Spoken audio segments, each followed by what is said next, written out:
So here are most of my accounts, and in this video I'm going to compare the performance between some of the accounts that I've designed as well as the Questwealth Aggressive Growth Portfolio. So stay tuned and we're going to get into what has done the best in the last few months.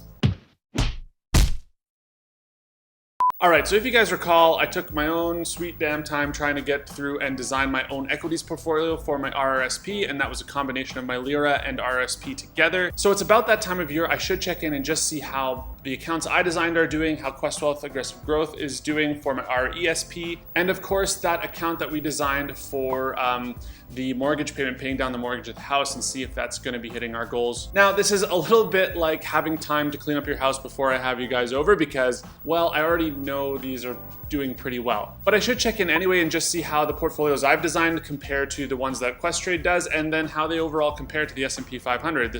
I'm going to learn a lot here. And I will be leaving out a couple of my accounts, but I'm going to be talking about those in a separate video because that's a kind of a different story. Okay, so let's start with the RSP and LIRA. These are similar to kind of a IRA, a traditional IRA. Now remember, I'm going to put up passive, screen from passive, because I combine these and passive lets me look at these as a whole. Now remember that the LIRA is just 100% S&P 500. All my fancy moves are being done in the RSP. So on the screen, it actually can be a little bit misleading because what this is showing you is a percentage of the portfolio. Doesn't necessarily mean that, let's say, Vanguard FTSE Developed Countries Index, this is my international, has necessarily decreased. It just hasn't gone up as much as, you know, VSP, this is the S&P 500, hasn't gone up that much. So this is showing you a percentage. So what I'm going to do is I'll put the how much the accounts have increased or decreased on the side here too, so you can see that as well. So you can see, you know, Bitcoin's done well.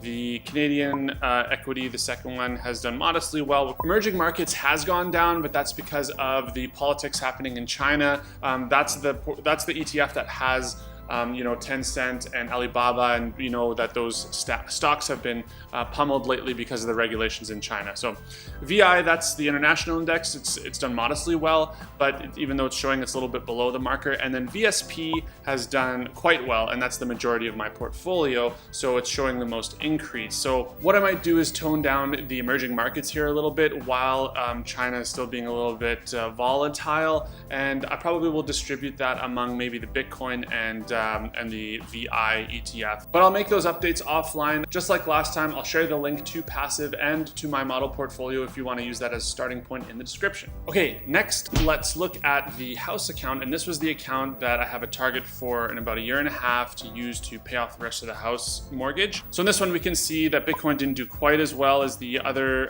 portfolio. It kind of cancels out the gains on the Nasdaq 100 ETF at the bottom here, and so we're pretty much left with the gains for the S&P 500.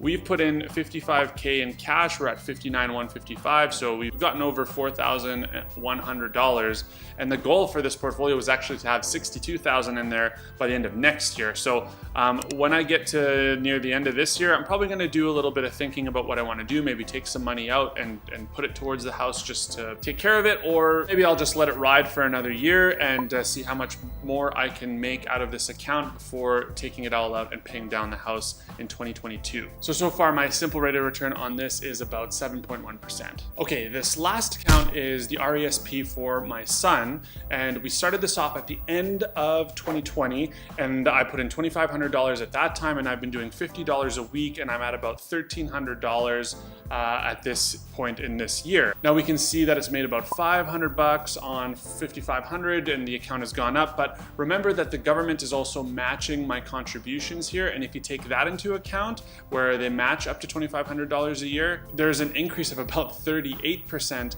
on what I've been putting into this account, which is why you always take free money when it's given to you. Now it's interesting to note, because this is a smaller account, Questrade has actually got a simpler version of their aggressive growth portfolio with only 5 ETFs in it. It's interesting to also look at the spread that they've got. International equity at a much higher amount than what I have in my portfolio, Canadian equity at a much higher amount as well, but they still have majority in US equity there. Overall though, I'm quite quite happy with this. 7% is a pretty decent return regardless, but the free money also makes it that much sweeter. But now let's just compare all three of these and how they've performed in the last little while. Okay, so now I'm gonna put up some charts to compare how these have performed in the last few months. Now, we can see from this tab here in the reports page in Questrade, you can compare performance across your different accounts. Now, here it's showing my LIRA and my RRSP in different bars. So my LIRA is in yellow, RRSP is in red. Now we can look just in the last month. The house account doing pretty well, 3.1%. And the best out of all the portfolios, but in the last 3 months, it's not doing as hot. It's actually in last place. And the RESP and actually my LIRA account are doing better. Remember, the LIRA is just pure S&P 500. So those two are doing pretty well. The RRSP, which has the mix of those other equities, not as high. You go to the 6-month performance, and my margin account goes away there because it didn't exist 6 months ago, but you can really see how good the S&P 500 is doing.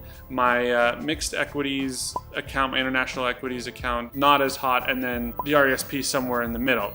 And then year to date, very similar numbers. Actually, my margin account is the lowest, and then the other accounts are all doing better again, with the LIRA ahead of all of them. So far, there's a pretty good case to kind of back up what Tony Robbins was saying in his book Money Master the Game, is like you can't really beat the S&P 500, but this is still, you know, a small snapshot when you compare it to the decades of the economy and investing and stuff. So what I'm going to do is actually check in on these accounts every so often, because I'm curious to see if what I read in books actually ends up happening. It's an often ignored fact, but still probably fairly true, that 95% of investors don't end up beating the market in the long term. So what we should see is the S&P 500 being the best performer, even on top of my custom equities portfolio, on top of the house account. That's what we should see. Now, before wrapping up this video, I should say that not all my accounts are rosy. Not all of them are this positive. I've left out my TFSA, which is like my Roth IRA, as well as my other margin account that has all individual stocks. I'm saving those for another video because there are different discussions I want to have along those. So stay tuned. Remember to subscribe and hit the notification bell. In a couple of videos, I will talk about those accounts. But until next time, guys, have a great week. Spread the wealth. We'll see you in the next one. Bye.